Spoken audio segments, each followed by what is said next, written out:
আহলে ইলমগণ মুকাল্লিদদেরকে মুশরিক হিসেবে আখ্যায়িত করেছেন, যে মুকাল্লিদরা একটা পর্যায়ে মুশরিক হয়ে যায়। আসসালামু আলাইকুম ওয়া রাহমাতুল্লাহি ওয়া বারাকাতুহু। বিসমিল্লাহির রহমানির রহিম। আলহামদুলিল্লাহি রাব্বিল আলামিন। আর রহমানির রহিম। মালিকি ইয়াউমিদ্দিন। ওয়া বিহি নাস্তাঈন। ওয়া আশহাদু আন লা ইলাহা ইল্লাল্লাহু ওয়াহদাহু লা শারীকা লাহু له الملك وله الحمد يحيي ويميت وهو على كل شيء قدير إله الأولين والآخرين وأشهد أن محمدا عبده ورسوله وصفيه وخليله صلى الله عليه وعلى آله وأصحابه وبارك وسلم تسليما كثيرا إلى يوم الدين. اللهم انفعنا بما علمتنا وعلمنا ما ينفعنا وزدنا علما. اللهم إنا نعوذ بك من علم لا ينفع ومن قلب لا يخشع ومن نفس لا تشبع ومن دعوة لا يستجاب لها. اللهم آت نفوسنا تقواها وزكها أنت خير من زكاها أنت ولينا ومولاها. يا حي يا قيوم برحمتك نستغيث أصلح لنا شأننا كله ولا تكلنا إلى أنفسنا طرفة عين. سبحانك لا علم لنا إلا ما علمتنا إنك أنت العليم الحكيم. الحمد لله. আল্লাহ তাবারক ওয়া তাআলার অনেক প্রশংসা, অনেক শুকরিয়া যে আল্লাহ তাবারক ওয়া তাআলা আমাদের উপর অসংখ্য দয়া করেছেন, ইহসান করেছেন। তাঁর দয়া ইহসানের অনেক বড় বহিঃপ্রকাশ করেছেন আমাদের হিদায়াতের জন্য কোরআনুল কারীম নাজিল করার মাধ্যমে। যিনি আমাদের হিদায়াতের জন্য কোরআন নাজিল করেছেন, তিনি কোরআনুল কারীমকে সকল প্রকার বক্রতা মুক্ত রেখেছেন। কোরআনুল কারীমে সকল প্রকার বাতিলের অনুপ্রবেশকে তিনি রুদ্ধ করে দিয়েছেন। সে আল্লাহ কোরআনুল কারীমকে পড়া, বোঝা, কোরআন অনুযায়ী জীবন যাপন করাকে সহজ সাবলীল করেছেন।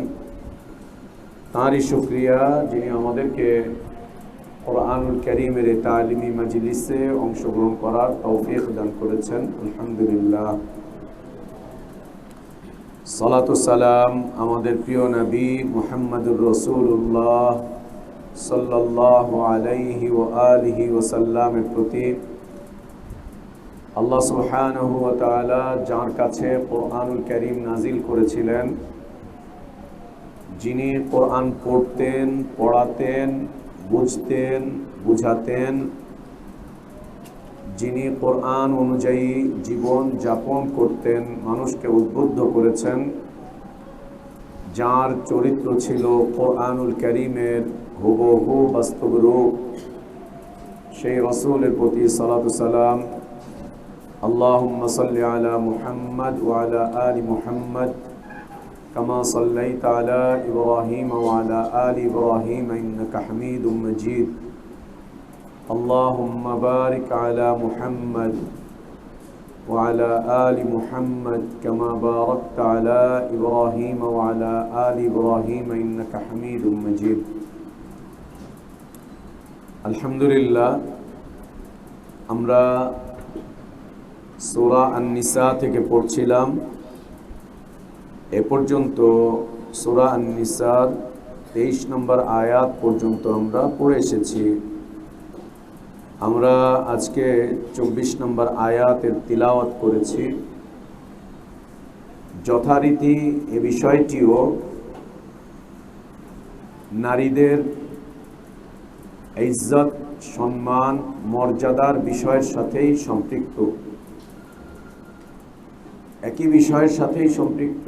এবং আগের আয়াতে যে আলোচনা হয়েছে সেই আয়াতেরই হুকুমের সাথে এই আয়াতের হুকুমের মিল রয়েছে, একই ধারাবাহিকতার আলোচনা। আগের আয়াতে একটা বিষয় ছুটে গিয়েছিল, সেটি হচ্ছে وحلائل أبنائكم الذين من أصلابكم। এই অংশটুকু আমরা উল্লেখ করতে ভুলে গিয়েছিলাম, শয়তান ভুলিয়ে দিয়েছিল। আল্লাহ যেন আমাদেরকে ক্ষমা করে দেন। অনুবাদটুকু ভুলে গিয়েছিলাম, শয়তান ভুলিয়ে দিয়েছিল, কিন্তু বিষয়বস্তু আমাদের আলোচনার মধ্যে ছিল। আল্লাহ সুবহানাহু ওয়া তাআলা আমাদের সন্তানদের স্ত্রীদেরকে আমাদের জন্য হারাম করে দিয়েছেন। বাবার জন্য তার পুত্রের স্ত্রী হারাম, যাকে আমাদের প্রচলিত ভাষায় পুত্রবধূ বলা হয়। পুত্রবধূ পুত্রবধূ তার শ্বশুরের জন্য হারাম। ঠিক পুত্রবধূ যেমন হারাম, একই রকম পুত্রের বধূও হারাম, একই নাসাবে যারা আসবে। ছেলের স্ত্রী তার ছেলের স্ত্রী, মানে নাতি বউ, না কি বলে, নাতি বউ বলে না, নাতি বউ। নাতির ঘরে আবার কি যেন হয়, পুতি। নাতির ঘরে পুতি, তারপরে যেন আর একটা কি বলে, সাদি। এটা আরবে খুব দেখা যায়, আমি যে মসজিদে ছিলাম, ওই মসজিদে আমার এক মুসল্লি তার নাতিকে নিয়ে এসছে সালাতে। তো আমি বলছি যে এটা তোমার কয় নম্বর ছেলে? আমি বলছি ইয়া গাবি। হ্যাঁ, বয়স আমার সাথে কাছাকাছি মিল ছিল। সেটা তোমার কয় নম্বর ছেলে? ইয়া গাবি, আনতা গাবি। আমি বললাম যে কেন আমি গাবি হবি কেন? বলে এটা আমার পোলা, এটা আমার ছেলের ছেলে। আমার পোলা হইব কেন? এটা আমার পোলা, আমার ছেলের ছেলে। আমি বললাম তোমার বয়স কত আর এর বয়স কত? তখন আমার বলতেছে যে তুমি কি মনে করছো আমি বাঙালি? আমি বললাম না, তুমি বাঙালি না। তো আমি তখন বিয়ে করি নাই। তখন বলতেছে যে তুমি তো বিয়ে করো নাই, আমার বাপে আমার বিয়ে দিয়েছে 14 বছর বয়সে। আমার বাপ আমার বিয়ে দিয়েছে 14 বছর বয়সে। ও যখন 14 বছর বয়স বিয়ে হয়েছে, 16 বছর বয়সে ও বাপ হয়েছে। ওর বয়স যখন 16, তখন ও বাপ হয়েছে। 16 বছর বয়সে বাপ হয়েছে, আর তখনই ও আর্মিতে চাকরিতে ঢুকছে। হ্যাঁ, সৌদি আরবে ইয়াং বাচ্চা কাচ্চারা মুতাওয়াসিত শেষ করেই কেউ আর্মিতে চলে যায়, কেউ সানবিয়া শেষ করে যায় অল্প বয়সেই। তো ও 16 বছর বয়সে সেনাবাহিনীতে ঢুকছে। 16 বছর বয়স ওর ছেলে হয়েছে। এই ছেলের বয়স যখন 14 বছর, তখন আবার বিয়ে দিচ্ছে ছেলেকে। তো ওই ছেলে আবার ওই একই রকম 1 বছর পরে তার ছেলে হয়েছে। বলছে তুমি কি জানো আমি 31 না 32 বছর, বলছে এই বয়সে আমি দাদা হয়েছি, আর তুই এখন বিয়েই করিস নাকি? তাহলে আমি যে বয়সে দাদা হয়েছি সেই বয়সে তোমরা বিয়েই করো না, আমি কি বাঙালি? হ্যাঁ, তো এ তো নাতি হয়েছে। এরপরে আমাকে বলতেছে যে আমার এই নাতি, আমি যদি বাইচা থাকি এরও আমি 14-15 বছর বয়সে বিয়া দিয়ে দেব। তো বেশ কিছু মুসল্লি আসতেন, যে নাতির ঘরের সন্তান একসাথে করে আসতো গাড়ি ভরে। আমাদের দেশের ট্রাকে যেমন ছাগল নামায় না, ওদের বড় বড় গাড়ি আছে। হয়তো প্রাইভেট কার ছোট, বড় বড় জিন্সি গাড়ি আছে। এই গাড়ি থেকে একটা একটা করে যে নামতেছে, মাশাআল্লাহ, একটা করে খালি নামতেই থাকে।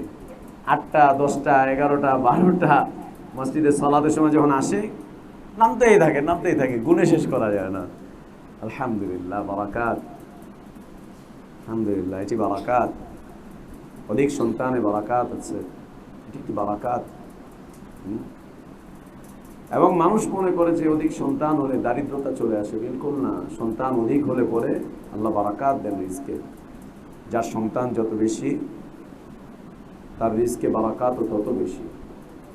বুড়ো বয়সে তোমার মাত্র 2টা বাচ্চা, ও কই গেছে না গেছে তোমার ফেলে রেখে দিয়ে, তোমার যখন 10-12টা বাচ্চা হবে, 10-12টা পোলাপাইন কামাই করে তোমার একারে খাওয়াবে। এক বাপরে কামাই করা খাওয়ায় 8-10টা পোলাপাইন, কতটুক খাইবা?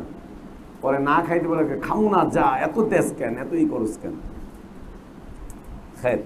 ওগুলো আলাদা। হ্যাঁ, তো ওয়াহালাইলু আবনাইকুম আল্লাযীনা মিন আসলাবিকুম, তোমাদের পুত্রদের স্ত্রী, তার পুত্রের স্ত্রী, এগুলো তোমাদের জন্য হারাম, এগুলো তোমাদের জন্য হারাম। আল্লাহ সুবহানাহু ওয়া তাআলা বলছেন, ওয়াল মুহসানাতু মিনান নিসাই ইল্লা মা মালাকাত আইমানুকুম কিতাবাল্লাহি আলাইকুম। ওয়াল মুহসানাতু মিনান নিসা, এই অংশটুকু আগের আয়াতের হুকুমের সাথে মিল। হুররিমাত আলাইকুম, তোমাদের জন্য হারাম করে দেওয়া হয়েছে বিবাহিতা নারীদেরকে, মুহসানাত।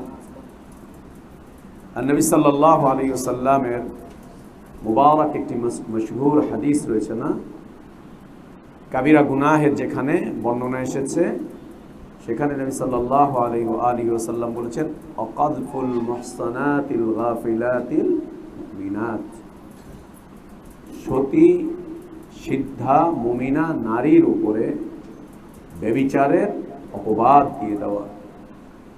সতী সিদ্ধা মুমিনা নারীর উপরে ব্যভিচারের অপবাদ দিয়ে দেওয়া, যারা একদম সিধে সাদা, কিচ্ছু বোঝে না, গাফিলাত, দুনিয়া সম্পর্কে কিচ্ছু বোঝে না, কোনো খবর নাই। আমাদের ব্যাপারটা হচ্ছে সূরা রুমের একটা আয়াতের সাথে আমাদের খুব মিল, সেটা হলো ইয়ালামুনা যাহিরাম মিনাল হায়াতিদ দুনিয়া ওয়া হুম আনিল আখিরাতি হুম গাফিলুন। আমরা দুনিয়া খুব ভালো বুঝি, আখিরাত আমরা একদম গাফিল। আখিরাত সম্পর্কে দুনিয়া আমরা খুব ভালো বুঝি, যেটা বুঝি না ওইটার পিছনে আমরা গবেষণা করি, ওইটার পিছনে লেগে যাই, ওটাকে খুঁচিয়ে খুঁচিয়ে খুঁচিয়ে খুঁচিয়ে বের করতে থাকি। কিন্তু আখিরাত সম্পর্কে আমরা একদম গাফিল। আর কিছু মুমিনা মুহসিনা নারী আছেন যারা দুনিয়া সম্পর্কে একদম গাফিল, কিচ্ছু জানে না, কিচ্ছু বুঝে না, বেচারি আল্লাহর ইবাদতের মধ্যে কাটাতে থাকে, দ্বীনের মধ্যে কাটাতে থাকে। ও কিছু বোঝেও না বাজারে কি পাওয়া যায় না পাওয়া যায়, ও কিছু বোঝেও না সিনেমায় কি হয় না হয়, এই সেই, সুবহানাল্লাহ, কিচ্ছু বোঝে না। এই ধরনের অবলা নারী, তাদের উপরে ব্যভিচারের অপবাদ দিয়ে দেওয়া কাবিরা গুনাহের অন্তর্ভুক্ত, যেমনটা দেওয়া হয়েছিল উম্মুল মুমিনিন সিদ্দিকা তাইয়্যিবা তাহিরা আয়েশা রাদিয়াল্লাহু আনহা ওয়া আরদা, তার উপরে।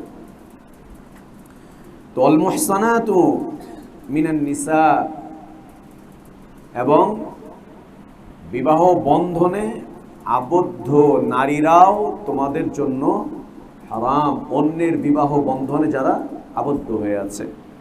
ইল্লা মা মালাকাত আইমানুকুম, তবে তোমাদের দক্ষিণ হাত, ডান হাত যেগুলোর মালিক হয়েছে, অর্থাৎ দাসী। এই আয়াতে কারিমা নাজিল হয়েছিল একটি ঘটনার প্রেক্ষাপটে।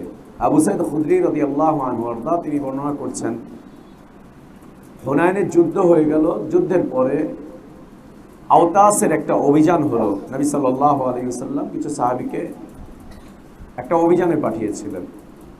এই অভিযানে পাঠাবার পরে সেখানে কাফেরদের সাথে লড়াই হলো, সেই লড়াইয়ে কাফেররা পরাজিত হলো।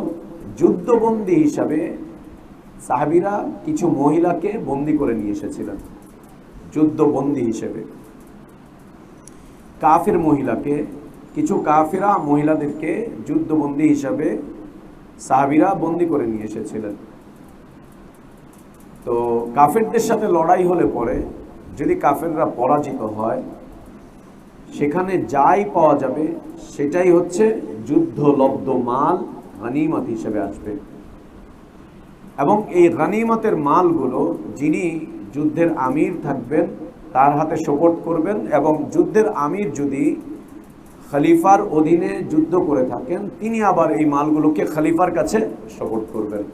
নিজেরা বন্টন করতে পারবে না। সেনাপতিরা, সেনাবাহিনীরা তারা নিজেরা বন্টন করতে পারবে না।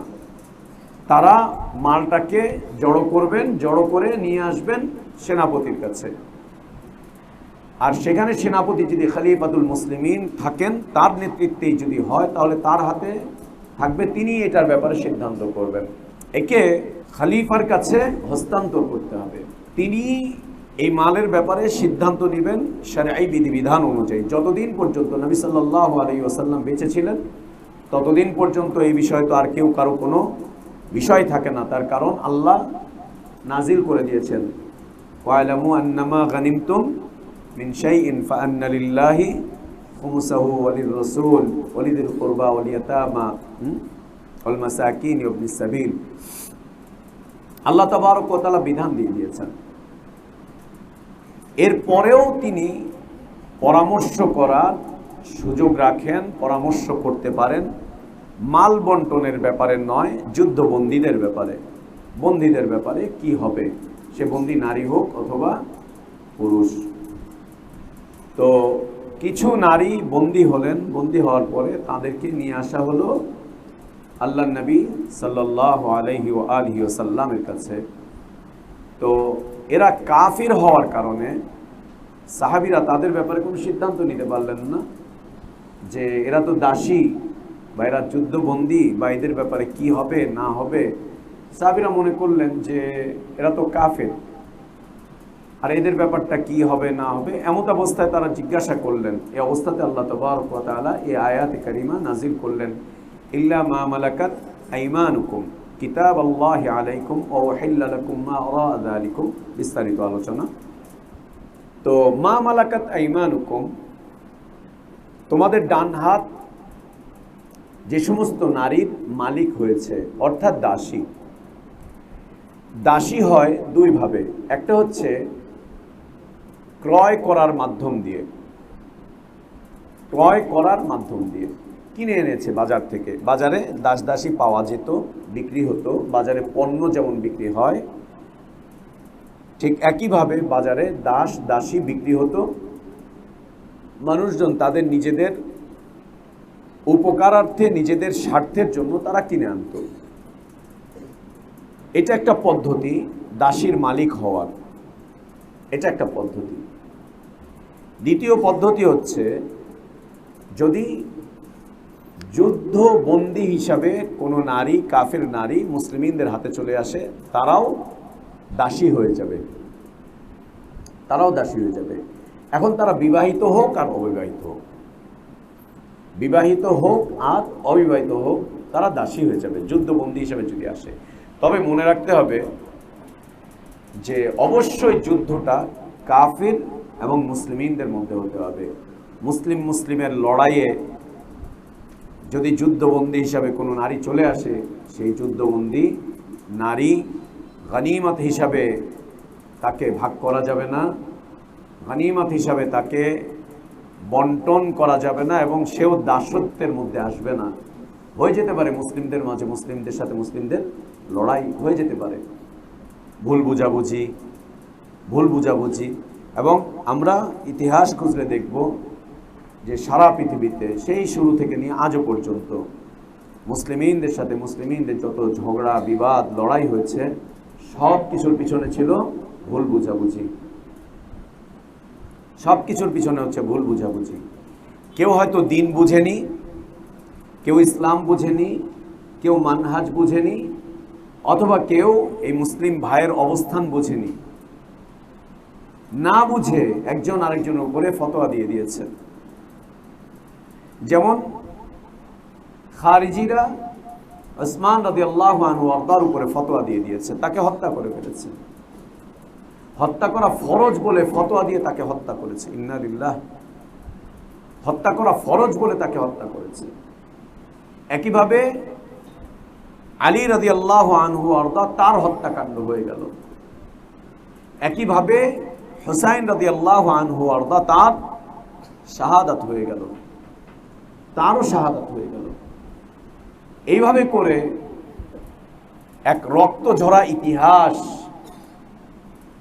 আল্লাহ নবী সাল্লাল্লাহু আলাইহি ওয়াসাল্লামের মৃত্যুর পরে, বিশেষ করে ওমর ইবনুল খাত্তাব রাদিয়াল্লাহু আনহু ওয়ারদার শাহাদাতের পর থেকে এরকম এক রক্ত ঝরা ইতিহাস, পরস্পরের মাধ্যম দিয়ে রক্তের এক ইতিহাস, যে ইতিহাস অত্যন্ত বেদনার, অত্যন্ত কষ্টের, যে ইতিহাসগুলো বর্ণনা করার মতো না, এবং যে ইতিহাসগুলোর গভীরে যাওয়ার মতো কোনো সুযোগও আমাদের নেই। কারণ গভীরে গেলে পরেই সাহাবীদের উপরে অনেক সময় বদ ধারণা চলে আসার সম্ভাবনা আছে, খারাপ ধারণা চলে আসার সম্ভাবনা আছে। যাদের এত ত্যাগ, তাদের ব্যাপারে খারাপ ধারণার কোনো রাস্তাকে খোলা বৈধ না। যাদের এত ত্যাগ, তাদের ব্যাপারে খারাপ ধারণা আসার কোনো রাস্তা খোলা বৈধ না আমাদের জন্য। আমাদের ঈমান দুর্বল হয়ে যাবে, আমাদের ঈমান ক্ষতি হয়ে যাবে, আমাদের ঈমান ক্ষতি হয়ে যাবে। কেন? তারা যারা আল্লাহর রাস্তায় এক দিনার বা এক দিরহাম খরচ করেছেন, আর আমরা যারা যদি উহুদ পাহাড় পরিমাণ স্বর্ণ আল্লাহর রাস্তায় খরচ করি, তাও কোনোদিন তাদের সমান হবে না। তাদের ত্যাগ আর আমাদের ত্যাগ কোনোদিন এক হতে পারে না। অতএব যা চলে গিয়েছে তা চলে গিয়েছে। তাদের ওইখান থেকে কোনো হাকিকাত খুঁজে বের করার, ওইটার ছিদ্র অন্বেষণ করার, এটার বিচার বিশ্লেষণের দায় দায়িত্ব নিজেদের কাঁধে তুলে নেওয়ার, ওইখান থেকে কোনো শিক্ষা অর্জন করার, ওই ইতিহাস রচনা করে আরো কিছু দেওয়ার, এগুলোর আমাদের মতো দুর্বল ইমানদার মানুষের কাজ এগুলো না। সালাফে সালেহিনগণ যা করে গিয়েছেন আলহামদুলিল্লাহ, অতটুকুই আমাদের জন্য যথেষ্ট, এর চাইতে বেশি দরকার নেই। সালাফগণ যা করে গিয়েছেন তাই আমাদের জন্য যথেষ্ট, এর চাইতে বেশি আমাদের কোনো প্রয়োজনই নেই। ওইখান থেকেই নাও, ওই পর্যন্তই থাকো, ইমানটুকু ঠিক রাখো, ইমানটুকু ঠিক রাখো, ইমানটুকু ঠিক রাখো। তো সে যে ইতিহাস, সেটা অত্যন্ত বেদনার, অত্যন্ত কষ্টের ইতিহাস। এই ইতিহাস রচিত হয়েছে কিসের উপরে ভিত্তি করে? ভুল বুঝাবুঝি, সন্দেহ সংশয় ঢুকিয়ে দিয়েছে ইহুদিরা, সন্দেহ সংশয় ঢুকিয়ে দিয়েছে সাহাবীদের সাথে সাহাবীদের। ইহুদিরা সাহাবীদের সাথে সাহাবীদের শত্রুতার জন্য আরেকটা জামাতকে ওরা জন্ম দিয়েছে, একটা গ্রুপকে জন্ম দিয়েছে। ইহুদিরা ওরা জন্ম দিয়েছে একটা গ্রুপকে, ওরাই লালন পালন করেছে, ওরাই বড় করেছে, ওরাই এই ষড়যন্ত্রের বীজ বাষ্প ঢুকিয়ে দিয়েছে। এক্ষেত্রে আল্লাহ তাবারক ওয়া তাআলা আমাদের জন্য চমৎকার বিধান রেখেছেন, ইন জাআকুম ফাসিকুম বিনাবাইন ফাতাবায়ানু আন তুসিবু কওমান বিজাহালাতিন ফাতুসবিহু আলা মা ফাআলতুম নাদিমিন, ফাতুসবিহু আলা মা ফাআলতুম নাদিমিন। এবং এই যে রক্তের ইতিহাস যেটা ঘটে গিয়েছিল, এটা নিয়ে কিন্তু সবাই লজ্জিত ছিলেন, সবার মধ্যেই কিন্তু সাহাবীদের মধ্যে আফসোস ছিল যেটা কি হচ্ছে, কিন্তু সমাধানের রাস্তা আর খুঁজে পাচ্ছিলেন না। ষড়যন্ত্র এত কঠিন ছিল যে সমাধান হচ্ছিল না, সমাধান হচ্ছিল না। যদিও বা এক রাতের জন্য সমাধান হয়ে গিয়েছিল, এক রাতের জন্য। সকাল হতে হতে আবার, আল্লাহু আকবার, সকাল হতে হতে আবার, একটা রাতের জন্য মাত্র সমাধান হয়েছিল। সকাল হতে হতে আবার সেই ষড়যন্ত্র শুরু হয়ে গেল। একটা রাত মুসলিমিনরা খুব নিরাপদে কাটিয়েছিলেন সাহাবীরা, সকাল হতে হতে আবার শুরু হয়ে গেল। এবং সামনে আলোচনা আসবে, তো আগাম আলোচনা দরকার নেই। একটা রাত পর্যন্ত খালি কেটেছিল, এবং এইটা নিয়ে তারা খুব কষ্টের মধ্যে ছিলেন। এবং বিজ্ঞ সাহাবীরা উলামাগণ যারা ছিলেন, বিজ্ঞ সাহাবীরা যারা ছিলেন, যাদের মধ্যে আল্লাহ তাবারক ওয়া তাআলা খুব বেশি বিচক্ষণতা এবং প্রজ্ঞা দান করেছিলেন, তারা এই দুই গ্রুপের কোনো গ্রুপে না থেকে খালি মাঝখানে এসে ইসলাহ করার চেষ্টা করেছিলেন, সংশোধন করার চেষ্টা করেছিলেন, সংশোধন করার চেষ্টা করেছিলেন। কিন্তু শয়তান এত কঠিনভাবে তার কাজগুলোকে সিদ্ধ করে, এত কঠিনভাবে তার কাজগুলোকে সম্পাদন করে যে সংশোধন হয়ে আসছে শেষ, ইসলাহ হয়ে গিয়েছে, আবারও নতুন আর একটা রাস্তা খুলে দেয়, আবার নতুন একটা রাস্তা খুলে দেয়। এই জন্য দিনের এই পথে ভাইয়ারা খুব সাবধান, কারো কান কথা শুনতে যাবে না, এবং কেউ যদি কানে কোনো কথা দেয় সাথে সাথে এটাকে সংশোধনের দিকে নিয়ে আসবা, এবং কারো ব্যাপারে কোনো কথা শুনলে সাথে সাথে তার সাথে এই বিষয় নিয়ে কথা বলবা, চেষ্টা করবা একসাথে কথা বলার, আলাদাভাবে কোনো সিদ্ধান্ত নিতে যাবা না, নিলে ভুল হয়ে যাবে। এবং অবশ্যই এর ব্যাখ্যা বিশ্লেষণ লাগবে, অবশ্যই ব্যাখ্যা বিশ্লেষণ লাগবে। কেন? আল্লাহ বলছেন ফাতাবাইয়ানু, ব্যাখ্যা বিশ্লেষণ করো। মনে করো আমাদের মাদ্রাসাকে নিয়ে কেউ কোনো কথা বলছে, উস্তাদদেরকে নিয়ে কেউ কোনো কথা বলছে, মাদ্রাসার মানহাজ নিয়ে কেউ কোনো কথা বলছে, শিক্ষা ব্যবস্থা নিয়ে কেউ কোনো কথা বলছে বাইরে থেকে, অথবা অবুঝ কোনো মানুষ জানে না বুঝে না যে মাদ্রাসার তালিমি ব্যবস্থা, শিক্ষা ব্যবস্থা, তারবিয়াতি ব্যবস্থা, মাদ্রাসার এইটা হ্যান ত্যান, অথবা তোমাদের উস্তাদ যারা আছেন, যারা তোমাদেরকে হাদিস পড়াচ্ছেন, আকীদা পড়াচ্ছেন, তাফসীর পড়াচ্ছেন, তাদেরকে নিয়ে এবং দাওয়াতি ব্যবস্থাপনা নিয়ে কেউ কোনো কথা বলছে, আল্লাহর বিধান হচ্ছে ফাতাবাইয়ানু। একথা শোনাই যাবে না যে আমার ব্যাখ্যা দরকার নাই। ব্যাখ্যা ছাড়া কিভাবে? কোরআন ব্যাখ্যা ছাড়া বোঝা যাবে? কোরআন ব্যাখ্যা ছাড়া বোঝা যাবে? তাফসীর ছাড়া?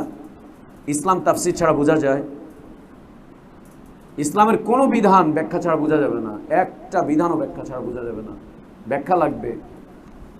কোরআনের ব্যাখ্যা যেমন নবী সাল্লাল্লাহু আলাইহি ওয়াসাল্লাম দিয়েছেন, ইসলামের ব্যাখ্যা বিশ্লেষণ যেমন আল্লাহ নবী সাল্লাল্লাহু আলাইহি ওয়াসাল্লাম দিয়েছেন, সাহাবীরা আমাদের পর্যন্ত পৌঁছে দিয়েছেন, ঠিক তেমনিভাবে যত সমস্যা আসবে প্রত্যেকটা সমস্যার ব্যাপারে ইসলামের বিধান হচ্ছে ব্যাখ্যা নাও, না হলে কি হবে? তুমি একটা পর্যায়ে লজ্জিত হয়ে যাবে, তুমি লজ্জিত হয়ে যাবে, তুমি অপমানিত হবে, তুমি লজ্জিত হবে, তুমি অপমানিত হবে। খবরদার না, এদিকে যাওয়াই যাবে না। যত কাছের মানুষই হোক, যত নিকটাত্মীয় হোক, কেউ কাউকে নিয়ে যখন মন্তব্য করবে সেই মন্তব্যের ব্যাপারে স্পষ্ট ব্যাখ্যা নিতে হবে, এবং যার ব্যাপারে মন্তব্য করেছে তার ব্যাপারে সেই না ব্যাখ্যা দিতে পারবে। তোমার ব্যাপারে মনে করো আমি একটা মন্তব্য করলাম দূরে থেকে, তোমার একটা চাল চলন উঠা বসা কিছু একটা নিয়ে, এখন এটা কতটুকু সঠিক আর কতটুকু বেঠিক এটাকে আমি বলবো না, এটা তোমার থেকে নিতে হবে, অবশ্যই তোমার থেকে নিতে হবে। তুমি সঠিক না বেঠিক অবশ্যই তোমার থেকে নিতে হবে, অবশ্যই তোমার থেকে নিতে হবে, না হলে কিচ্ছু বোঝা যাবে না। তোমার থেকেই নিতে হবে, তোমাকেই বলতে হবে। একই রকম মাদ্রাসাকে নিয়ে কেউ মন্তব্য করলে মাদ্রাসা কর্তৃপক্ষের সাথে কথা বলতে হবে, তারা বলবেন, তারা বুঝাবেন, তারা জানাবেন কোনটা কি, কেন, কিভাবে। হ্যাঁ, ওইটা না করে ওই কথা বলা যাবে না, ওই কাজটা করা যাবে না যে যাকে দেখতে পারি না তার চলন বাঁকা, ওই চিন্তায় যাওয়া যাবে না। কাউকে তোমার এখন খারাপ লাগা শুরু হয়েছে তো তার সব কিছু খারাপ লাগবে, তাই না? কাউকে যখন খারাপ লাগা শুরু হয় তখন তার সব কিছু খারাপ লাগবে। যেমন স্বামী স্ত্রী যখন ঝগড়া লাগে, একবার যদি ঝগড়া লাগে আর একবার যদি কোনো বিষয় ওদের মধ্যে তিক্ততা চলে আসে তখন ওর ভাত রান্নাটাও খারাপ। বিয়ের প্রথম রুটি বানায়, পুরা রুটি তিতা হয়ে গেছে, ওইটা আরে না কি মজা, তুমি বানাইছো, আরে বাবা কি বলো। ও বলে দেখো আমি তোমার জন্য কত কষ্ট করে বানাইছি, একটু পুড়ছে তাতে কি হয়েছে, খাও না, তুমি খেলে আমি খুশি। তুমি খুশি হবা? হ্যাঁ হ্যাঁ, তাহলে তো আমি খাবো, এই ছাইটাই খাবো। খায়, খেয়ে ফেলে, ছাই খায়, কয়লা খায়, আপত্তি নেই।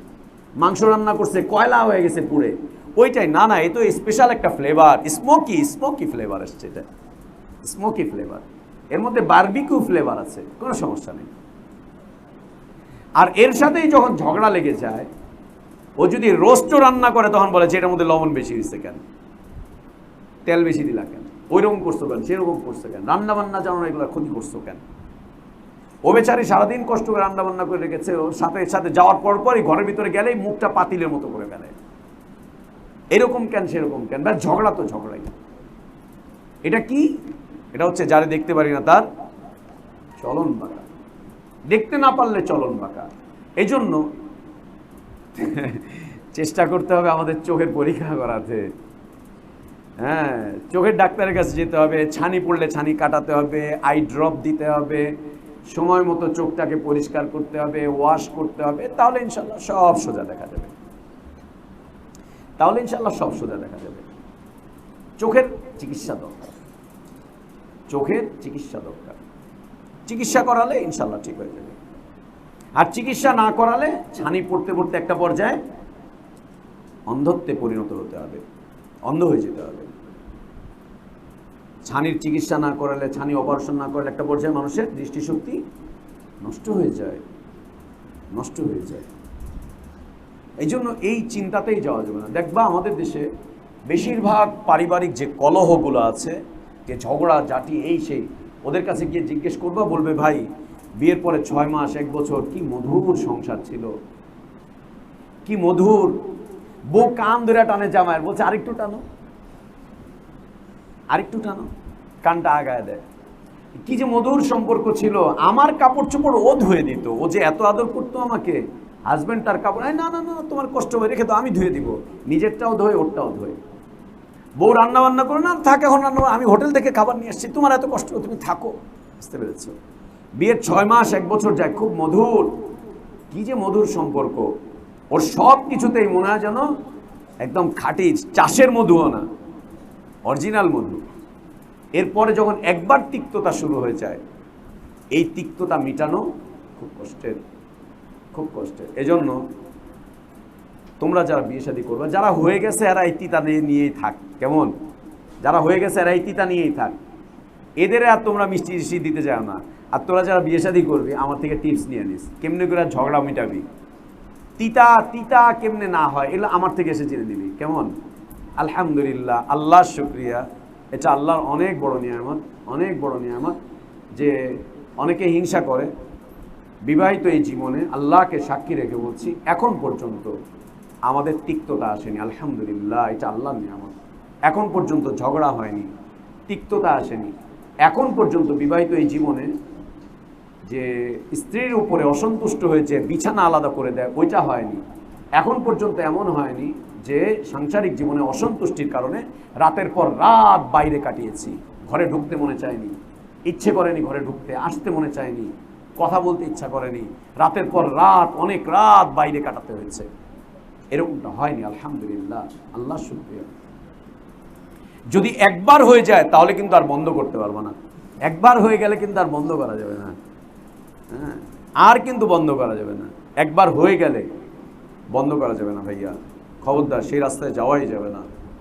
আল্লাহ সুবহানাহু ওয়া তাআলা কি চমৎকার বলছেন না, ওমিন আয়াতিহি আন খালাকা লাকুম মিন আনফুসিকুম আজওয়াজাল লিতাসকুনু ইলাইহা, আজওয়াজাল লিতাসকুনু ইলাইহা, লিতাসকুনু ইলাইহা, একসাথে বসবাস করবে। আর যদি আমরা এটাকে আবার আরেক অর্থের দিকে নিয়ে যাই, একজন আরেকজন থেকে সাকিনা নিবে, প্রশান্তি নিবে। আর কি, ওয়াজাআলা বাইনাকুম মাওয়াদ্দাতান ওয়া রাহমাতান, সুবহানাল্লাহ।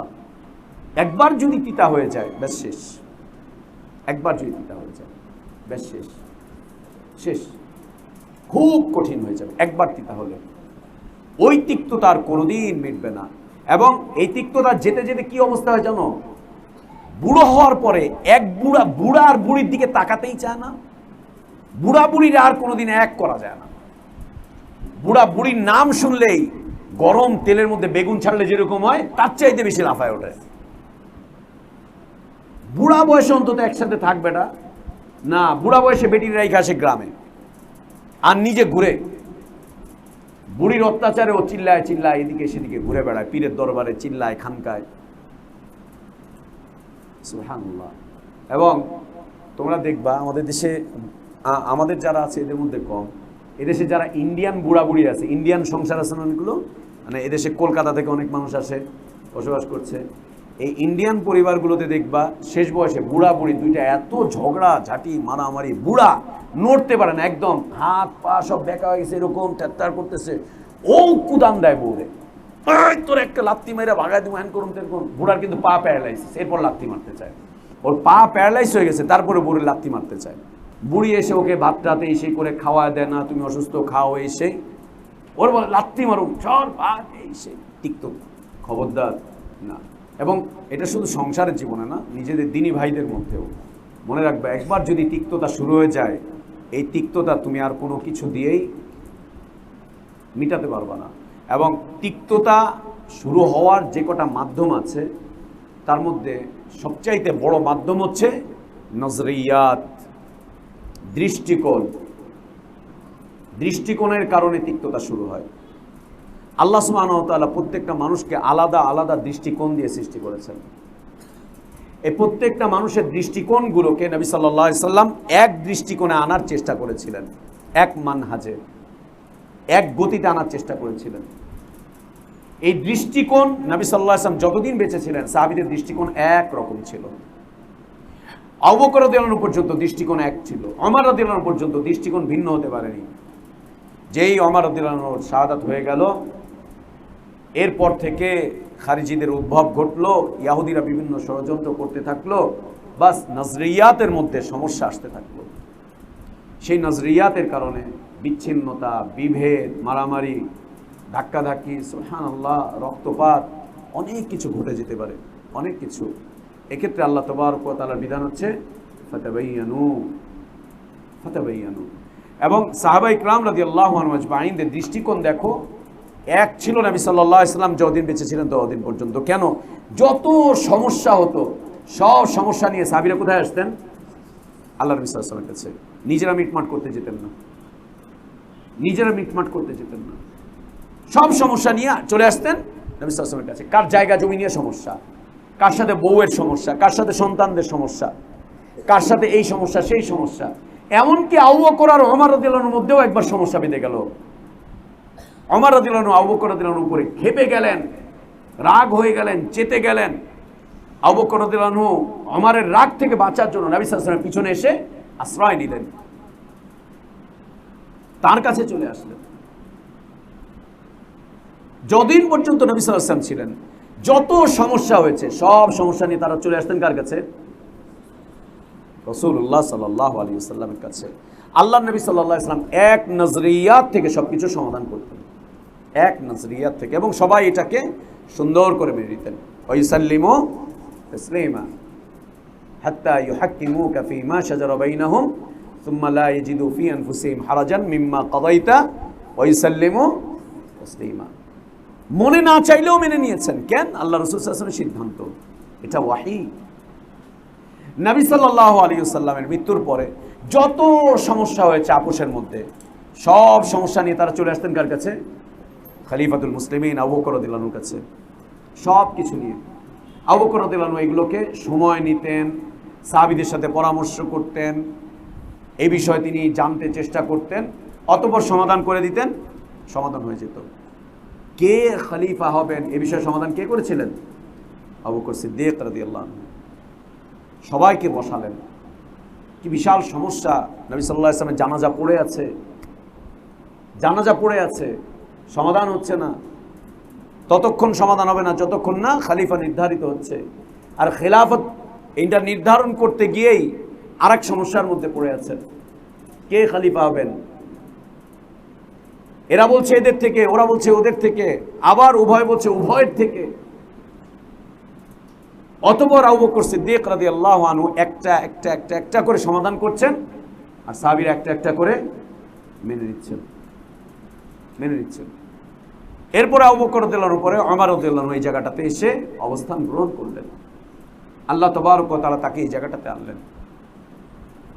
অতঃপর তার শাহাদাতের মাধ্যম দিয়ে ফিতনার দরজা খুলে গেল, নজরিয়াত অনেক দিকে চলে গেল, ইসলামী মামলাকা বড় হলো, নজরিয়াত অনেক দিকে ছুটে গেল। ঠিক একই রকম আমাদের মাদ্রাসা যতদিন পর্যন্ত ছোট্ট ছিল নজরিয়াত এক ছিল, এখন বড় হওয়া শুরু হয়েছে, ফিতনার দরজা আসা শুরু হয়েছে, ফিতনার দরজা আসা শুরু হয়েছে। সাবধান, যত বড় হবে তত ফিতনার দরজা চতুর্দিক থেকে হামলা করবে। নবী সাল্লাল্লাহু আলাইহি ওয়াসাল্লাম যতদিন বেঁচে ছিলেন ততদিন ইসলামী মামলাকা কতটুকু ছিল? ছোট। আবু বকর রাদিয়াল্লাহু আনহুর সময় আরেকটু বড় হলো, ওমর রাদিয়াল্লাহু আনহুর সময় একদম যেতে যেতে আল্লাহু আকবার, পৃথিবীর এই মাথা ওই মাথা, ইউরোপের কাছাকাছি, আরব সাগর পার হয়ে গেল, ওইদিকে চলে গেল, ওইদিকে চলে গেল, বিশাল সাম্রাজ্য।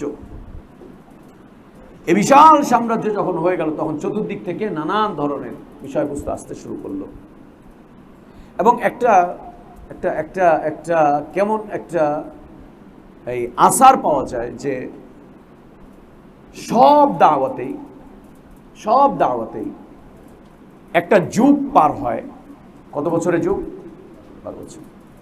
একটা যুগ পার হওয়ার পরে তার মধ্যে একটা একটা ভিন্নতা আসার চেষ্টা করে, একটা কিছু ঝামেলা আসার চেষ্টা হয়, একটা কিছু হয়। এরপরে যখন একটা শতাব্দী চলে যায়, যুগ পার হতে হতে যখন শতাব্দী চলে যায়, তখন সেই দাওয়াতের মধ্যে পচন ধরে, চিড় ধরে, পোকামাকড় কামড়ায়। এক শতাব্দী পার হতে হতে তখন আবার নতুন করে একজন মুজাদ্দিদ চলে আসেন, আবার তিনি এসে তাজদীদ করেন। ভাইয়া, এগুলো ইসলামের এই বিষয়বস্তুগুলো ইসলামের ব্যাখ্যা বিশ্লেষণ থেকে নেওয়া, চয়ন করা, ওইখান থেকে নেওয়া। এগুলো মাথাটাকে একটা জায়গায় এনে একেবারে বন্ধ করে তালা মেরে রেখে দেওয়ার কোনো সুযোগ নেই। মাথা খুলতে হয়, বুদ্ধি কাজে লাগাতে হয়, বিবেকটাকে সম্প্রসারণ করতে হয় অনেক বেশি। দেখো, এক কেন্দ্রিক ছিল নবী সাল্লাল্লাহু আলাইহি ওয়াসাল্লাম, আবু বকর এবং ওমর রাদিয়াল্লাহু আনহু পর্যন্ত। তারপরে সুবহানাল্লাহ, কেমন যেন সব আস্তে আস্তে নিজেদের থেকে নাটাই ছুটে যাচ্ছে, সিদ্ধান্তের নাটাই। সবাই সবার মতো করে সিদ্ধান্ত নিচ্ছে, সবাই সবার মতো করে এগিয়ে যাওয়ার চেষ্টা করছে, কিন্তু আর এগিয়ে গেল না। ঠিক দেখো, আমাদের পারিবারিক যে জীবনগুলো, যতদিন পর্যন্ত সন্তানরা ছোট ছোট থাকে, সন্তান যতগুলোই হোক, 2টা 4টা 6টা 10টা 12টা 1 ডজন অথবা 18টা 20টা, যতদিন বাবা থাকে ততদিন পর্যন্ত পরিবার এক সিদ্ধান্তে থাকে। যেই বাবা ছেলেপেলেগুলো বড় হলো, বাবা যখনই বুড়ো হলো, তখনই ছেলেপেলেরা গর্জে ওঠার চেষ্টা করে। যখনই চেষ্টা করে, তারপরে বাবা কিন্তু বলে, এই আমি বাইচা থাকতে এগুলো হইব না, কিন্তু আমি বাইচা থাকতে হবে না, খবরদার। আমার জীবনে একটা ঘটনা ঘটলো। আমারই ভাই আমাকে নিয়ে কিছু একটা সিদ্ধান্ত করলো, যখন আমি আকীদা চেঞ্জ হলাম, দিনের দিকে আসলাম, তখনই পারিবারিকভাবে একটা কিছু করার, একটা কিছু সিদ্ধান্ত হওয়ার, একটা কিছু নিয়ে কথাবার্তা চলতেছে। আমিও সৌদি আরব থেকে ফিরে আসলাম। খুব কষ্টের এক অধ্যায় শুরু হলো জীবনের, কষ্টের এক অধ্যায়। এবং ছোটবেলা থেকেই আমি আমার পরিবারে মোটামুটি সবার কাছে প্রিয় ছিলাম, আস্থাভাজন ছিলাম, মা বাবা ভাই বোনদের কাছে।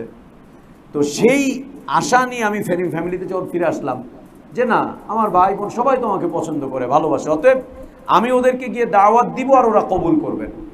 এবং ওরা সবাই কথা বললো, তুই আয়, আসার পর তুই কথা বলবি, তারপরে তোরটা শুনবো ইনশাল্লাহ, একসাথে বসবো, বসে শুনবো। আব্বাও বলছে, মাও বলে, ভাই বোনরাও বলে, চলে আসো, আসার পরে তোমার কথা শুনবো, শোনার পরে যেটা ভালো হয় আমরা সেটাই সিদ্ধান্ত নিব, তোমার কথা কি আমরা ফেলছি নাকি।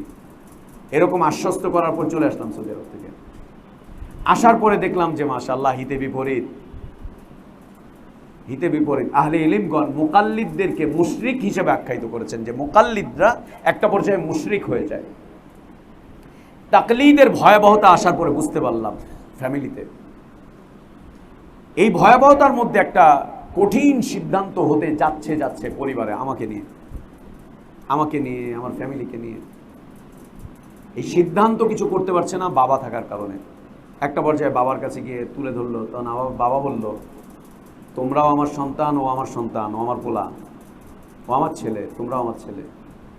আমি যতদিন পর্যন্ত আছি এ ধরনের কিচ্ছু হবে না। ওকে ভালো না লাগে, না লাগুক তোমাদের, ওর এই কথাবার্তা আমারও ভালো লাগে না, তোমাদেরও ভালো লাগে না, কিন্তু আমার ছেলে, আমার সন্তান, ভিন্ন কিছু চলবে না। বাপ যেই কদিন বেঁচে ছিল কোনো কথাই বলতে পারেনি, কিচ্ছু না, একদম।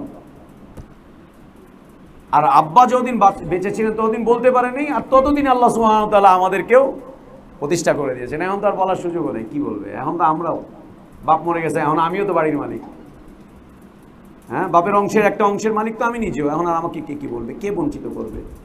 ফুসলাবার চেষ্টা করা হচ্ছে, ওকে বঞ্চিত করেন, ওকে ত্যায্য করেন, ওকে। সুবহানাল্লাহ। পরিবারে যতদিন মুরব্বী থাকে, গার্জিয়ান থাকে, ততদিন পর্যন্ত সিদ্ধান্ত থাকে সুন্দর, চমৎকার। এবং সিদ্ধান্তগুলো যদি মুরব্বীর কাছে নিয়ে যায়, তখন সিদ্ধান্তের ব্যাপারে যেই বাস্তবায়নটা হয় সিদ্ধান্তের, সেটা হয় চমৎকার, ভালো। আর নিজেরা যখন মুরব্বী হয়ে যায় তখন ক্ষতি হয়ে যায়। খারিজিদের কোনো মুরব্বী ছিল না, ওরা নিজেরাই নিজেদের মুরব্বী। খারিজিদের কোনো মুরব্বী পাওয়া যায়? কোনো বড় সাহাবী তাদের মুরব্বী ছিল? পাওয়া গেছে নাকি? খারিজিদের কোনো মুরব্বী পাওয়া যায় না।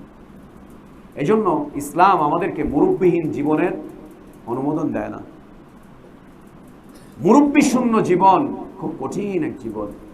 ভালো হোক মন্দ হোক, ভালো হোক মন্দ হোক। যেমন আমাদের দেশে সাংগঠনিক এক দাওয়াত চলছে আহলে হাদিসদের মধ্যে, যেটা ভালো না, সুন্দর না, যেটা ভালো না, যেটা উচিত না, সাংগঠনিক বিচ্ছিন্নতা, সাংগঠনিক বিচ্ছিন্নতা, যেটা ভালো না, যেটা উচিত না, যেটা ঠিক না। তারপরেও আমরা দেখতে পাচ্ছি ওইখানে একজন গার্জিয়ান থাকার কারণে একটা সুশৃঙ্খল জীবন তাদের চলছে।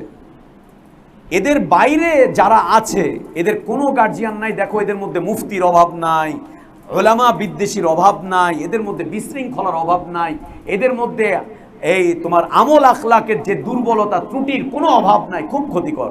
দেখো এদের মুফতিকে, এদের মুফতি হচ্ছে ফেসবুক, এদের মুরব্বীকে, এদের মুরব্বী হচ্ছে গুগল। ওরা তাও একটা জায়গা থেকে, খারাপ হোক ভালো হোক। এবং আমরা বলবো আমাদের আহলে হাদিসদের মধ্যে, সালাফিদের মধ্যে আমাদের দেশে যে বিচ্ছিন্নতা আছে, এই বিচ্ছিন্নতা কুফরির দিকে নিয়ে যায় না, শিরকের দিকে নিয়ে যায় না, শিরক এবং কুফরির দিকে নিয়ে যায় না। এই বিচ্ছিন্নতাকে আমাদের সমর্থন করার সুযোগ নাই। কিন্তু তারপরেও বলবো আল্লাহ সুবহানাহু ওয়া তাআলা যেমন হারামের ব্যাপারে বলেছেন, মদের ব্যাপারে বলেছেন, এর ক্ষতিকর প্রভাব অনেক বেশি। তারপরেও এর মধ্যে কিছু আমানাফিউ লিন্নাস, আমানাফিউ লিন্নাস, সংগঠন করছে এটা খারাপ, কিন্তু সংগঠন করছে এটা খারাপ।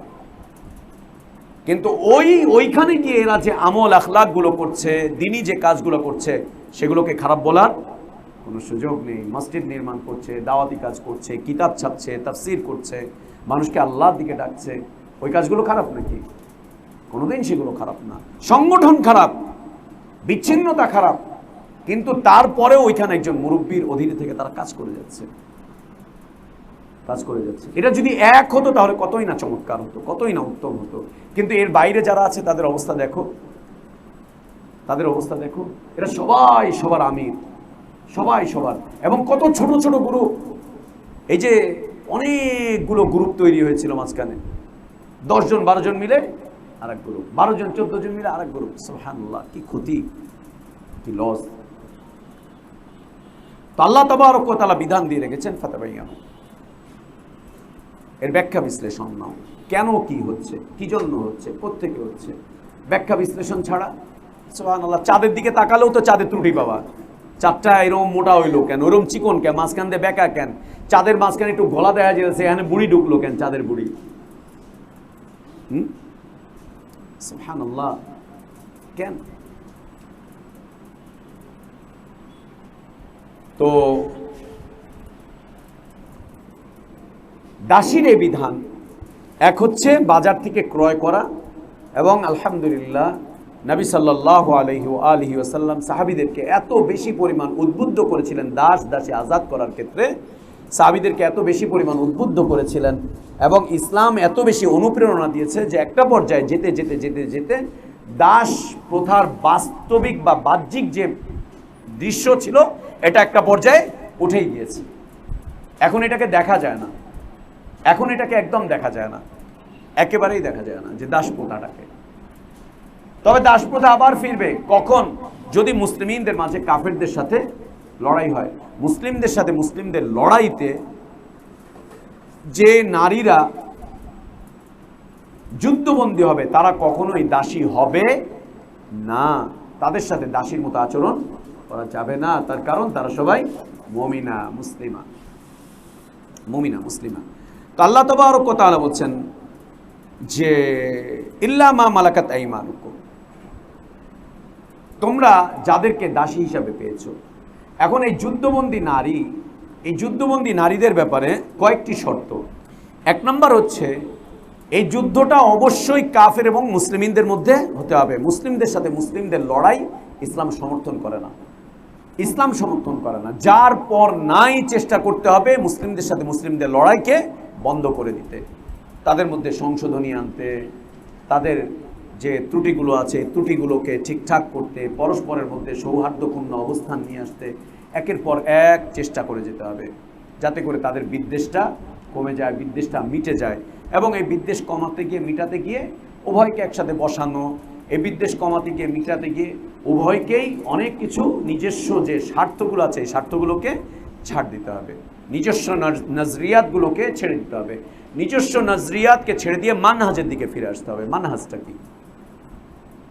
নিজস্ব নজরিয়াতকে পরিত্যাগ করে মানহাজের দিকে ফিরে আসতে হবে। মনে রাখতে হবে, মুসলিমদের সাথে মুসলিমদের ঝগড়া, বিদ্বেষ, লড়াই, হানাহানি, মারামারি, কাটাকাটি, বিচ্ছিন্নতা, দূরত্ব, এগুলো কোনোটাই ইসলাম সমর্থন করে না। এগুলো সব শয়তান এনে দিয়েছে, এগুলো সব শয়তান এনে দিয়েছে। এবং কোনোভাবেই মুসলিমদের ব্যাপারে অন্তরে বিদ্বেষ রাখা যাবে না, এবং কোনোভাবেই মুসলিম জামাত থেকে দূরে সরে থাকা যাবে না। মুসলিমদের জামাত থেকে কোনোভাবেই দূরে সরে থাকা যাবে না। মুসলিমদের জামাত মানে এই দল দলীয়তার জামাত নয়, এই সাংগঠনিক ভিত্তিক যে জামাত আছে এই জামাতগুলো নয়। মুসলিমদের জামাত প্রতিষ্ঠিত হচ্ছে কিতাব এবং সুন্নাতের ভিত্তিতে। যেখানেই কিতাব এবং সুন্নাত আছে ওইটাই হচ্ছে মুসলিমদের জামাত। যেখানে বিশুদ্ধ আকীদা আছে, বিশুদ্ধ মানহাজ আছে, ওইটাই মুসলিমদের জামাত। তাদের সাথে আর দূরে থাকা যাবে না, দূরে থাকার কোনো সুযোগ নেই।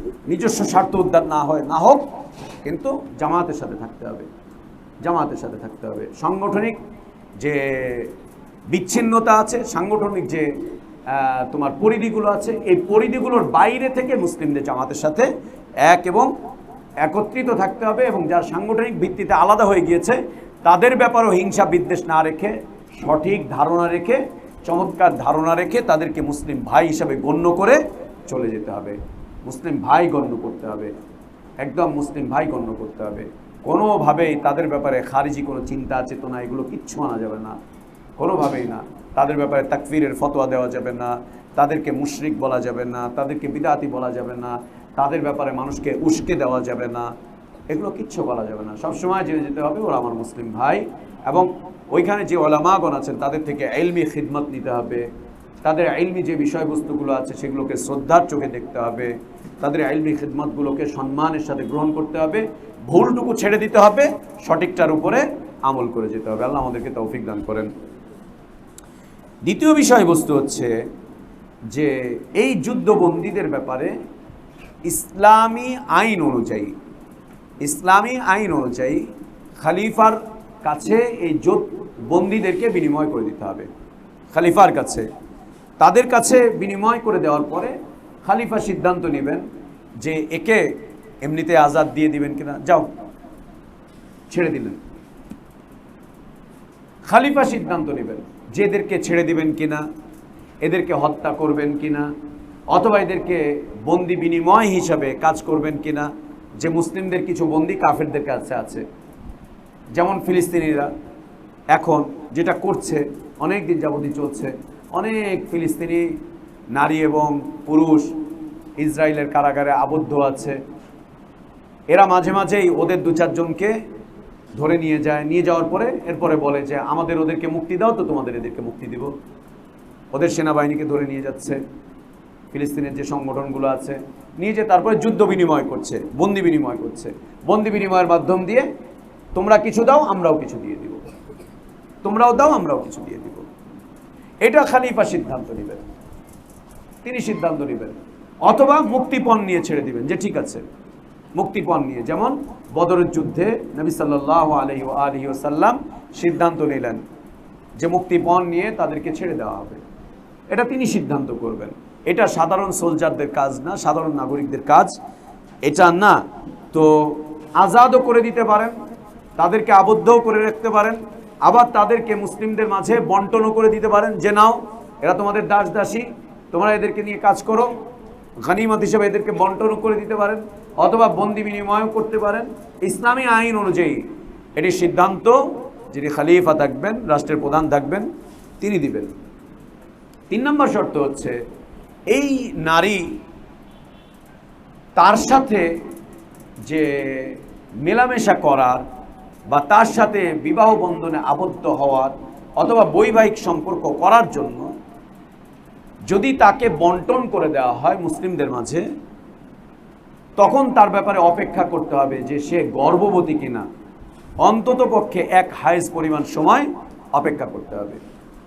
যদি হায়েজ হয়ে যায় তাহলে বুঝে নিতে হবে যে না, সে গর্ভবতী না, তারপরে তার সাথে স্বামী স্ত্রীর যে বিষয় থাকে সেটা হবে, অন্যথায় না। দ্বিতীয়ত হচ্ছে যদি গর্ভবতী হয় তাহলে তার বাচ্চা প্রসব হওয়ার আগ পর্যন্ত তাকে সময় দিয়ে দিতে হবে। বাচ্চা প্রসব হওয়ার আগ পর্যন্ত তাকে তার মতো করে মোহলাত দিয়ে দিতে হবে। তার সাথে মেলামেশা করা যাবে না, তার সাথে যৌন কার্য সম্পাদন করা যাবে না, এগুলো কিছুই করা যাবে না। তাকে অপেক্ষা করতে হবে তার গর্ভের বাচ্চা প্রসব করার পর্যন্ত। এর সাথে সাথে পঞ্চম শর্ত হচ্ছে যে যাকে দেওয়া হবে শুধুমাত্র সেই তার মালিক হবে, অন্য কেউ না। এবং এই যুদ্ধবন্দী নারীকে ব্যক্তির কাছে সোপর্দ করতে হবে, ব্যক্তিকে বন্টন করতে হবে, একটা গোষ্ঠী বা একটা পরিবারকে না। এক কাজ করো, তুমি হচ্ছে নাট বল্টু গোষ্ঠী, তোমার নাট বল্টু গোষ্ঠীর আমি 2 জন দিয়ে দিলাম, নাও। এখন তোমাদের যত মানুষ আছে সবার বউ, এটা গণবউ না, এটা না। যেটা কাফেররা করে, মুসলিম নারীদেরকে নিয়ে যায় উঠিয়ে, মুসলিম দেশগুলোতে আঘাত করতে আসে, যুদ্ধ করতে আসে, এসে মুসলিম নারীদেরকে বন্দি করে ওরা ওদের সোলজারদের মধ্যে ওকে আবদ্ধ করে রেখে গণধর্ষণ করে। লা ইলাহা ইল্লাল্লাহ, লা ইলাহা ইল্লাল্লাহ, লা ইলাহা ইল্লাল্লাহ, গণধর্ষণ করে না। এটা কাফেরদের চরিত্র, এটা মুসলিমদের মাঝে আসতে পারবে না। একজন নারীকে একজন নারীর একাধিক মালিক হতে পারবে না। একজন যুদ্ধবন্দী নারীর একাধিক মালিক হতে পারবে না। একাধিক পুরুষ তাকে ব্যবহার করতে পারবে না। একাধিক পুরুষ তার শয্যাসঙ্গী হতে পারবে না। একজন ব্যাস একজনকেই দিতে হবে, তার অধীনস্থ থাকবে সেই। এবং এই ব্যক্তি যদি মারা যায়, মারা যাওয়ার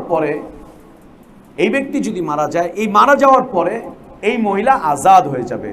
এ আর বংশ পরম্পরায় ওই যে বাজার থেকে কিনে আনা দাসী যেমন বাবা মালিক ছিল, বাবা মারা যাওয়ার পরে সন্তান তার মালিক হয়ে যায়, মালিক হয়ে গেল সন্তান তার সাথে আর বাবার মতো যৌন কার্য করতে পারবে না, বাকি মালিক থাকবে।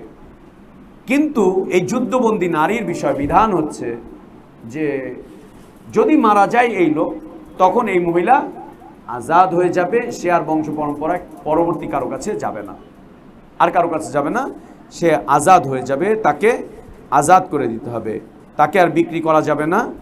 এবং এর গর্ভে যে আগের সন্তান এসেছে, এই সন্তানটা কি হবে? এই সন্তান স্বাধীন। একজন কাফিরা নারী যুদ্ধবন্দী হয়ে চলে আসলো গর্ভবতী অবস্থায়। এখন এই নারী গর্ভবতী, এই গর্ভের যে সন্তান, এই সন্তানের বিষয় কি হবে? এই সন্তানও কি দাস অথবা দাসীতে পরিণত হবে? জি না। তার কারণ এই সন্তানের সাথে যুদ্ধের কোনো সম্পর্ক নাই।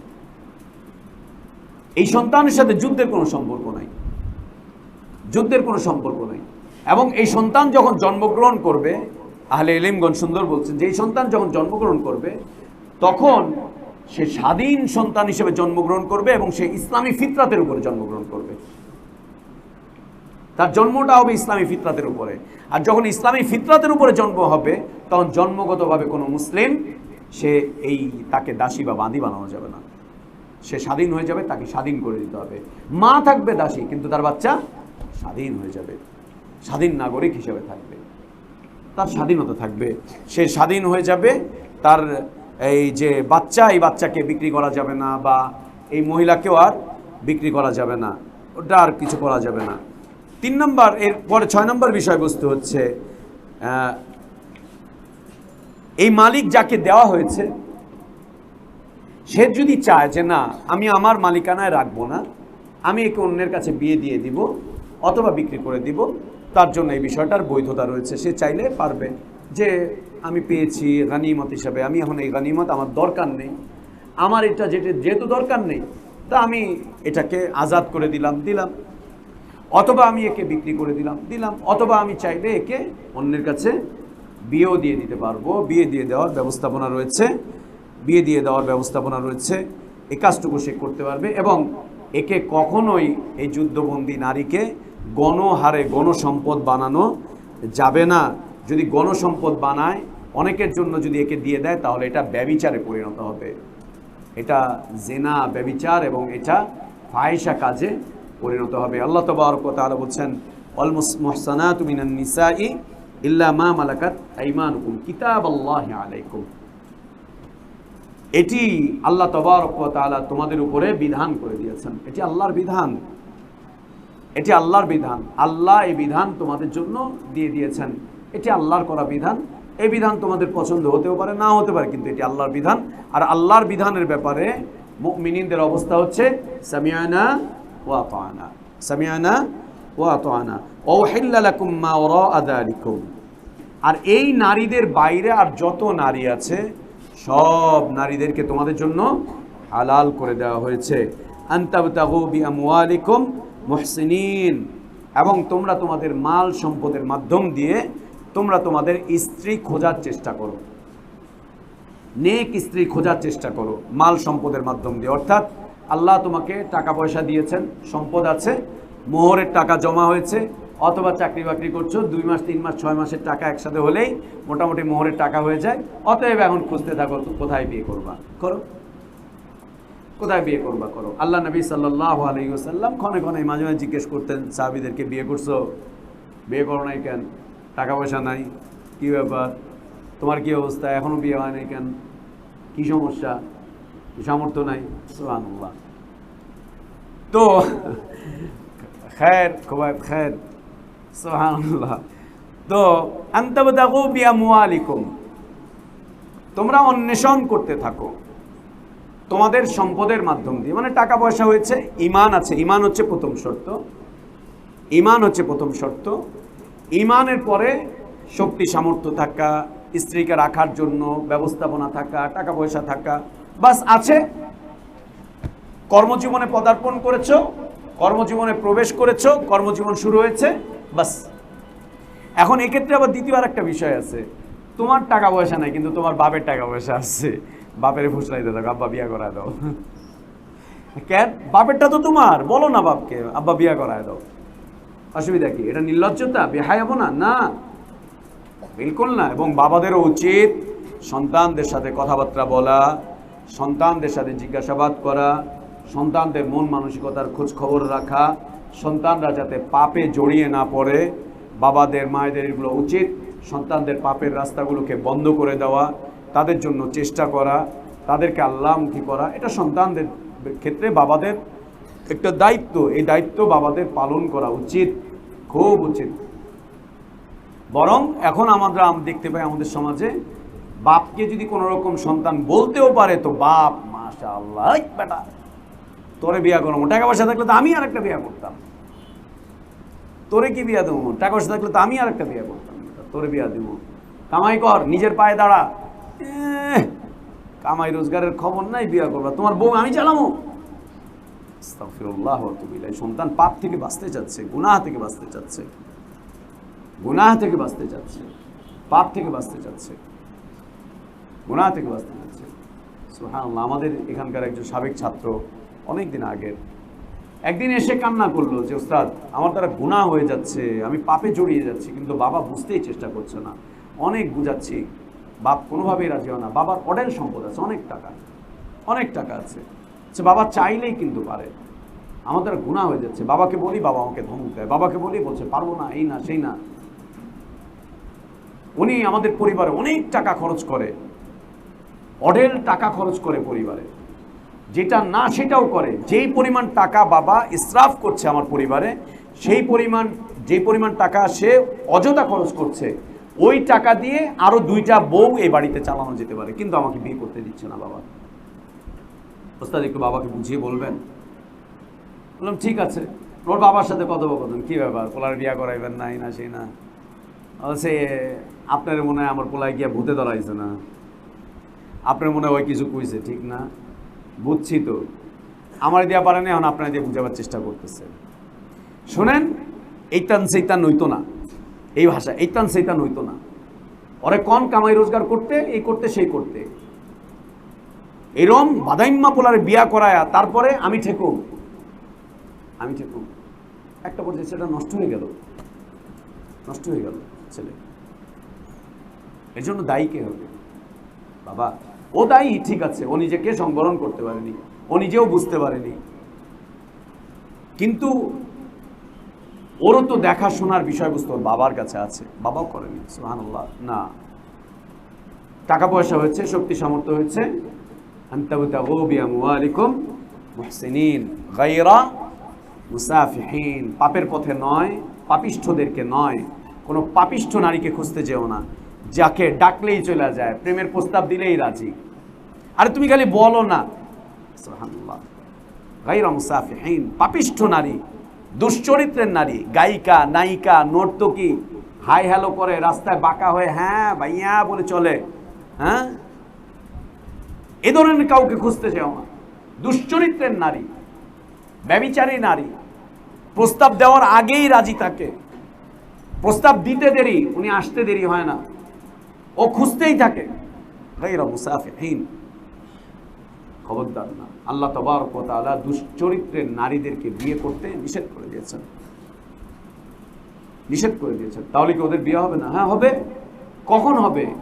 ও যখন তওবা করবে, ঈমান নবায়ন করবে, আমলে সালেহ করবে, আবার হিজাবের মধ্যে প্রবেশ করবে, নেক আমলের দিকে যখন ফিরে আসবে, তখন আর ওর অতীতের দিকে ফিরে যাওয়ার, তাকাবার কোনো সুযোগ নেই। কেন? ফাইন তাবু ওয়া আকামুস সালাতা ওয়া আতাউজ যাকাতা ফাইখওয়ানুকুম ফিদ্দীন। তোমাদের দ্বীনি ভ্রাতৃত্বের মধ্যে সে প্রবেশ করেছে, তার অতীতকে আর খুঁজতে যেও না। যে কোনো মানুষের অতীত থাকতে পারে, যে কোনো নারীর, যে কোনো পুরুষের অতীত থাকতে পারে। তার অতীতটা আর দেখতে যেও না, তার বর্তমানটা যদি দেখো যে সে ঈমানের উপরে আছে, আমলে সালেহের উপরে আছে, চরিত্র সংশোধন করেছে, সব কিছুকে পরিবর্তন করেছে এবং সে তার অতীতকে ভুলে নিজেকে নতুন করে সাজিয়ে নিয়েছে, তাহলে আর তার দিকে তাকাতে যেও না। কেন? পৃথিবীর মানুষ সবাই ভুল করে, সবার কিছু অতীত আছে, সবার কিছু ভুল আছে, সবার কিছু ভ্রান্তি আছে, সবাই এই কাজগুলো করতেই পারে, সবার মধ্যে কিছু না কিছু ত্রুটি বিচ্যুতি আছে, ওগুলো দেখার সুযোগ আমাদের নেই। আল্লাহুম্মা রাব্বানা আতিনা ফিদ দুনিয়া হাসানা ওয়া ফিল আখিরাতি হাসানা ওয়া কিনা আযাবান নার। আল্লাহুম্মা তাকাব্বাল মিন্না ইন্নাকা আনতাস সামিউল আলিম ওয়া তুব আলাইনা ইন্নাকা আনতাল গফুরুর রহিম। আল্লাহ আমাদের সিয়াম কবুল করে নেন, আমাদের কিয়াম কবুল করে নেন, আমাদের দোয়াগুলোকে আল্লাহ কবুল করে নেন, আমাদের তিলাওয়াতগুলোকে আল্লাহ কবুল করে নেন। আল্লাহুম্মা আমিন। বর্তমানে কি কোনো মুজাদ্দিদ অবস্থান করছেন বা উলামাগণকে মুজাদ্দিদ হিসাবে গণ্য করেন? আল্লাহু আলাম, আমি চিনি না। আমি আহলে ইলম নই, আমি কি বলে তোমার চক্ষুষ্মান কোনো ব্যক্তিও নই। পৃথিবী মুজাদ্দিদ শূন্য হবে না, প্রত্যেক শতাব্দীতে মুজাদ্দিদ থাকবে। গত শতাব্দীতেও মুজাদ্দিদ ছিল, তার আগের শতাব্দীতেও মুজাদ্দিদ ছিল, এখনও মুজাদ্দিদ আছেন। আমাদের দেশে আমরা মুজাদ্দিদ হিসাবে মুজাদ্দিদি একটা তরিকাই চিনি। একটা তরিকা আছে না, মুজাদ্দিদিয়া তরিকা, নকশবন্দিয়া, মুজাদ্দিদিয়া, সোহরাদ্দিয়া, মুজাদ্দিদিয়া একটা তরিকাই আছে। তো এই মুজাদ্দিদিয়া তরিকা, এটা মুজাদ্দিদ নয়। এবং মুজাদ্দিদিয়া তরিকা এটা মুজাদ্দিদ নয়। আর কেউ নিজে নিজে মুজাদ্দিদ দাবি করলে সে মুজাদ্দিদ হবে না। এবং বাংলাদেশে যত পীর আছে সবাই কিন্তু মুজাদ্দিদ, সবাই কিন্তু মুজাদ্দিদ। আর আমাদের হুজুরদের মধ্যে আছে মুজাদ্দিদে মিল্লাত, হ্যাঁ, মুজাদ্দিদে জামান, এগুলো সব হচ্ছে বদ, এগুলো কিচ্ছু না। তবে খুঁজে দেখো যে এখন পৃথিবীব্যাপী কে বা কারা আছে। আমার কাছে মনে হয় যে মদিনার উলামাগণই হবেন, একাধিক মুজাদ্দিদও থাকতে পারেন। মদিনাতে আলহামদুলিল্লাহ, হারামাইনের, বিশেষ করে মদিনাতে নবী সাল্লাল্লাহু আলাইহি ওয়াসাল্লামের ইঙ্গিত অনুযায়ী অনেক বড় বড় আলিমরা আছেন, যারা উম্মাতের তাজদীদ করেই যাচ্ছেন, একের পর এক নিরলস চেষ্টা করে যাচ্ছেন, চেষ্টা চালিয়ে যাচ্ছেন। তো এটা আহলে ইলমগণ বলবেন, আমরা তো তালেবে ইলম, আমাদের বলাটাই জন্য ক্ষতিকর। তবে আমাদের দেশে মুজাদ্দিদ না, এটা চিন্তাই করতে চাও না। এই দেশে মুজাদ্দিদ বললে এরা হলো লাফাতে লাফাতে আসমানে উঠে যাওয়ার চেষ্টা করবে, এটা চিন্তাও করার দরকার নেই। এবং ইলম নিতে হবে মদিনা থেকে, মদিনার উলামাদের খিদমত নিতে হবে। আমাদের দেশে যে উলামাগণ আছেন তারা হচ্ছে আমাদের ইলমের একটা মাধ্যম মাত্র। আল্লাহ আমাদের উলামাদের ত্যাগগুলোকে কবুল করেন, উলামাদের ত্যাগগুলোকে আল্লাহ কবুল করেন, আমাদের উলামাদের ত্যাগগুলোকে আল্লাহ কবুল করেন, উলামাদেরকে আল্লাহ সকল অনিষ্টতা থেকে হিফাজত করেন। জি, দান করো। সাল্লাল্লাহু আলা নবিনা মুহাম্মদ ওয়া আলা আলিহি ওয়া সাহবিহি আজমাইন। সুবহানাকাল্লাহুম্মা ওয়া বিহামদিকা আশহাদু আল্লা ইলাহা ইল্লা আনতা আস্তাগফিরুকা।